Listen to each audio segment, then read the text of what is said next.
Okay, hi. So welcome to our latest episode of Careers with Mrs. Doyle. I'm really excited today because not only is it National Apprenticeship Week, but we've actually got an apprentice on the call with us, Leah, who's working for Electricity North West, and we're also getting to speak to Chris, who coordinates all of the apprentices for Electricity North West. So we've got two really experienced people who will be able to give you a really good insight into what it's like to be an apprentice. So hi guys. Morning. Hi. So should we start with Leah? Leah, do you want to talk to us a little bit about what you studied at school and how that's brought you to where you're up to at the moment with your apprenticeship? Yeah, so when I was in school, I just did the typical school stuff really. I think I did art, resistant materials and cooking, to be fair. So after then I went to college. I've always had horses. I did a bit of time in college. It wasn't really for me. Then I got a job. That really wasn't for me. I've had about 5 jobs and none of them, I've always stayed there, but it's just been a job. I've never really had a career. I was a chef for a little bit and then it's just not for me. I can't keep still. So then after stopping being a chef, I went to work in the office at Electricity North West in the call centre in Warrington. I was there for probably about 18 months and I think in my second week I said to my manager, I don't think I want to do this. I think I want to be a jointer. I never really knew what a jointer was. So do you want to explain what a jointer does then? So when there's a fault cut, there's a fault on one of the cables, we'll go out, we'll locate the fault or the best place where we think it is, dig down at a safe distance, open the cable, and basically confirm where the fault is, cut the fault off the network, join a new piece of cable back through, and then you get your power back, basically. So when you're in the call centre, were you dealing with these calls about that? Is that how you decided, I think this would be an interesting job? Yeah, I think there was about two or 3 weeks at the beginning when we just basically learned about every different sector of the business, and I thought, well, I knew I wasn't going to stay there for long. It was just a bit of a gap that I wanted to fill. So then I basically used holidays, created a bit of a portfolio and went out with a few of our engineers and fault technicians just to make sure that it's definitely what I wanted to do. And then as soon as the role came out for the apprentices that year, I applied for it. I think we had to do some online assessments. I don't know whether you still do them, Chris, but we did a few online assessments, and then if you passed through that stage, we went for an assessment day, which was a bit more practical. You got to come to the academy. You had to make a cutout up, which is a cutout's what's in your house, where the incoming cable goes into your house. It's like our last step. And then everything past that is your own electrician that would sort that out.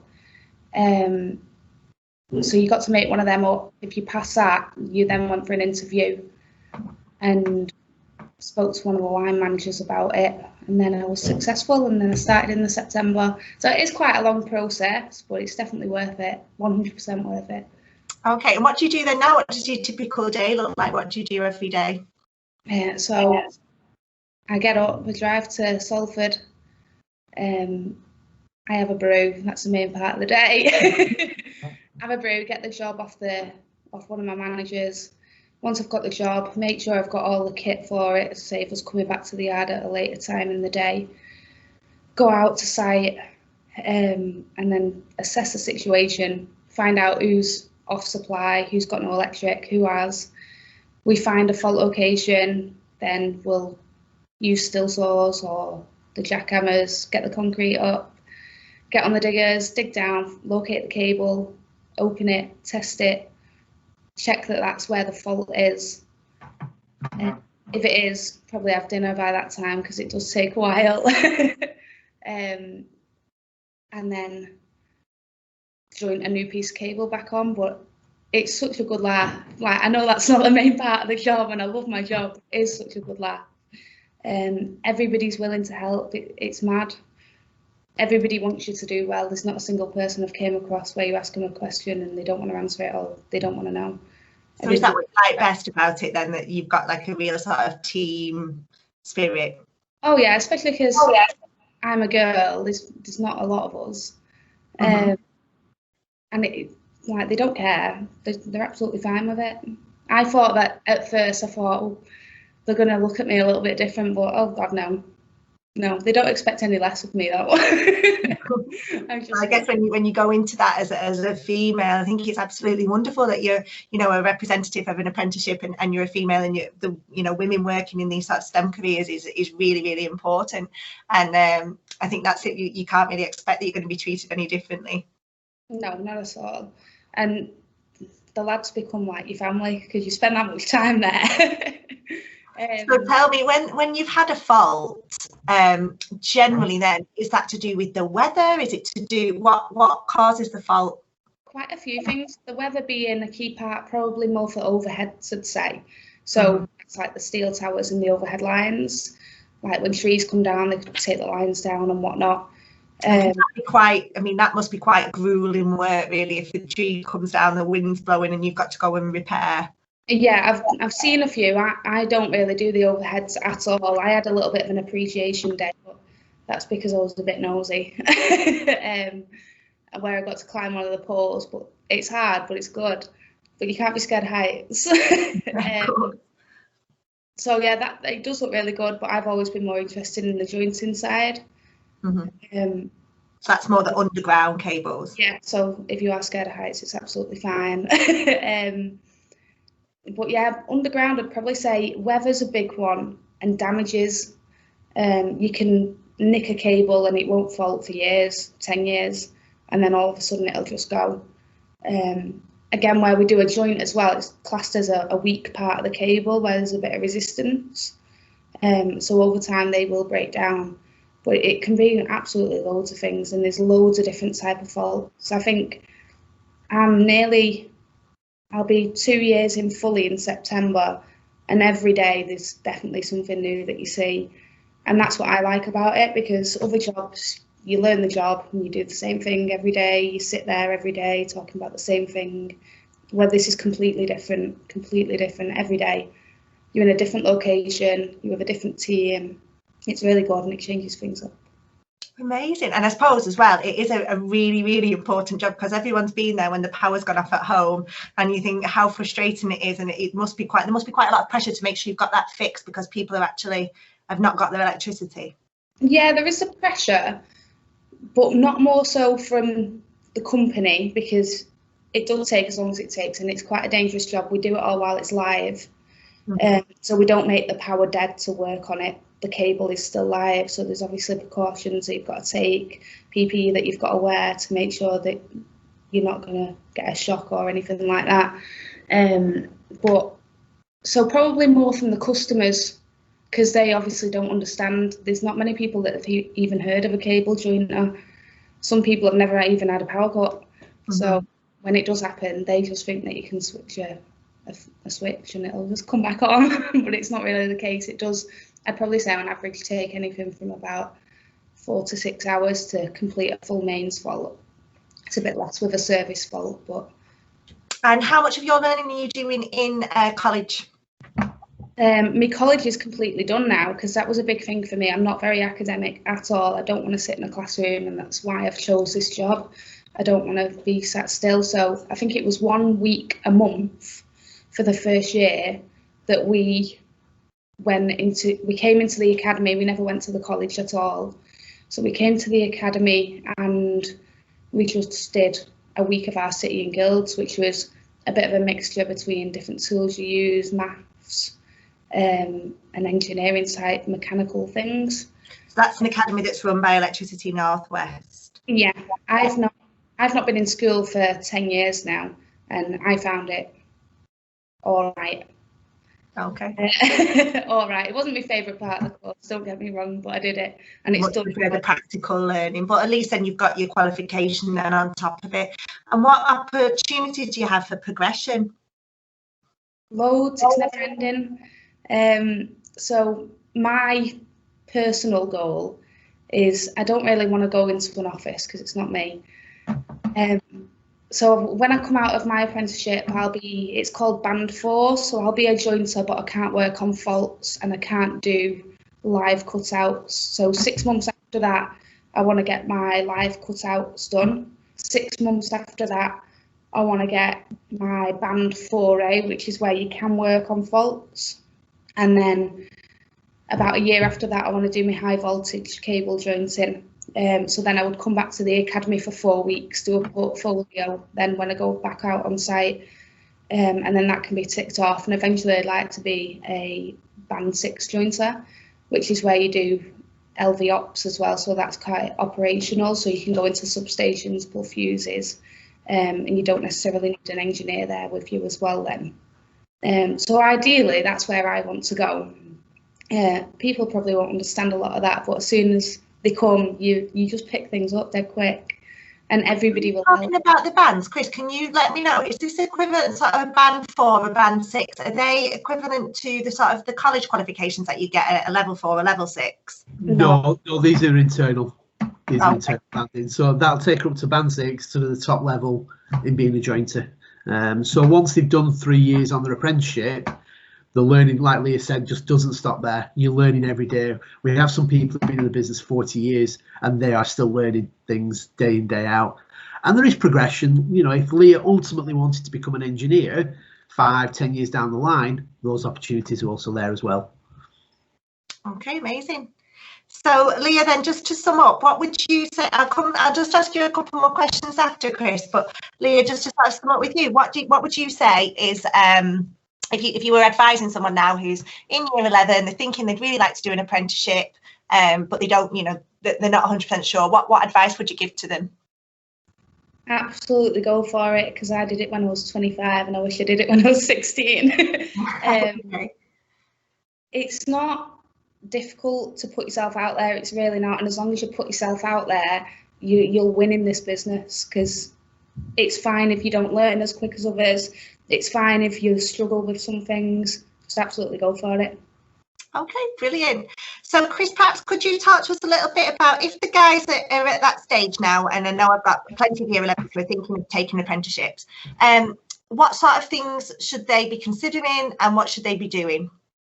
Okay, so we look at, when we're recruiting for apprentices, we recruit to 2 different levels. We recruit onto advanced apprenticeships, which traditionally is your sort of 16, 17-year-old straight out of school, college. The level 3, you know, you're talking A-level equivalent. And we also do high level apprenticeships. So that's some people who've done their A-levels or potentially done a BTEC. And we recruited to sort of 2 different roles: the crafting, which Leah does, the practical, the hands-on jobs, and we recruit to the higher level, which is the engineering level as well. There's 2 options really. Now, obviously there's at 16, leaving school, there is the level 3 advanced apprenticeships, and going to college is one option for that.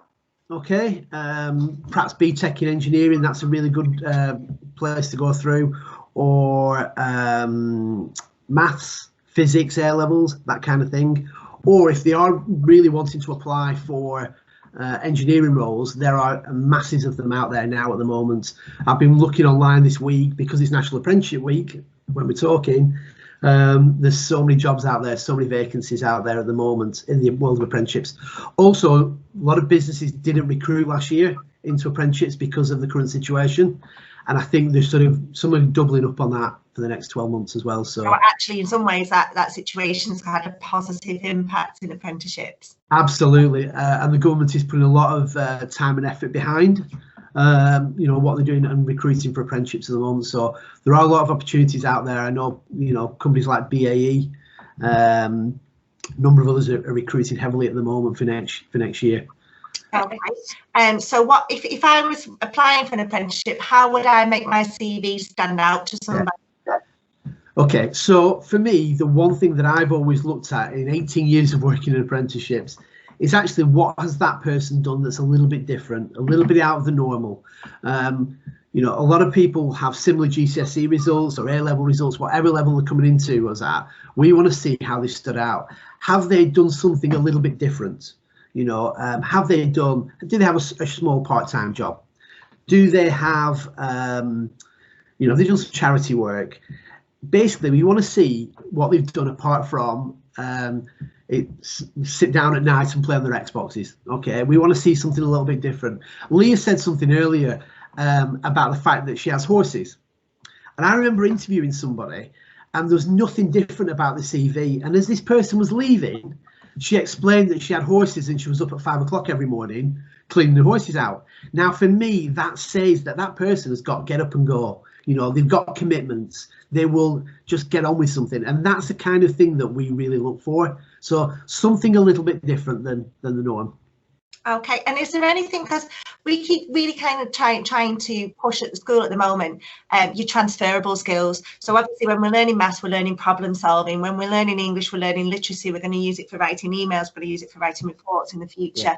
Yeah. Are there any particular transferable skills that you think people should be working on or should be demonstrating to you? We just said one there, problem solving skills. That's Leah's job every day, isn't it, Leah? You are solving problems. That's what we do as a business. You know, we do a lot of innovative work, and we are, you know, demand for electricity is going to double in the next 20, 25 years. So there's a lot of innovation going on. So, but the problem solving skills is a big one. For me, communication skills, you know, people have got to be able to, you know, explain themselves very clearly. Listening's a big one as well. Leah's smiling there. You know, you've got to be able to listen because you will be taught a lot throughout the programme. Every single day is a learning environment. Leah spends 20% of her time either with the college work or in the training academy here in Blackburn, and there is a huge amount of the listening and taking on board. Even on site, you've got to listen. It's a dangerous job at the end of the day. Absolutely, and you've got to be able to follow instructions, because the second you do not follow a process, it can become very dangerous. Our business is a very, very safe environment because of the processes, the procedures, the health and safety policies we have in place, and the expensive PPE equipment that we provide the likes of Leah with. But those are sort of some of the elements that we really look for. And I suppose the other one that you just didn't mention then that Leah talked about before, she said, you know, I'm there, I'm on the site, I'm with the lads. There's definitely an element of teamwork, isn't there? 100%. Oh, yeah. Yeah, you've just got to be able to get on with people. You're never on your own. Yeah. You've got to work as a team. You're never on your own. And when you're looking at apprenticeships, you know, no matter who the listeners here are looking at, look at what they do as a whole, as a business. So our program just doesn't look at developing Leah technically. It's developing Leah as a person, as an individual. So we do lots of other things like residentials and presenting to the directors and a variety of other things that we do as part of the program to develop Leah to become this really important person in the business in future.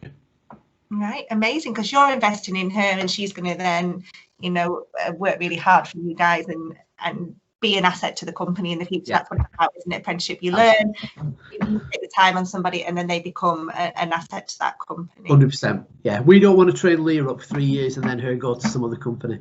We want to really look after her. We have a real need. We have a very high age profile in this business. People with 20, 30, 40 years of experience, but they're very quickly going to take that experience into retirement. So we want Leah to literally listen and learn everything that those guys have got. And then, you know, hopefully she stays with us and has a great career.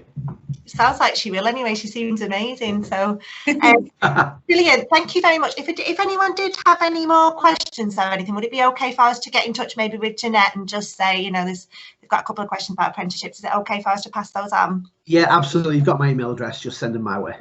No problem. Amazing. That's fabulous. Thank you very much. Thanks, Leah, and thanks, Chris, and thanks, Jeanette, for arranging everything. And thanks to the company, thanks to Electricity North West for doing this with us. It's really great that you can take the time, especially in these times where we can't have visitors in school. It's really, really appreciated. Thank you. No problem. No problem.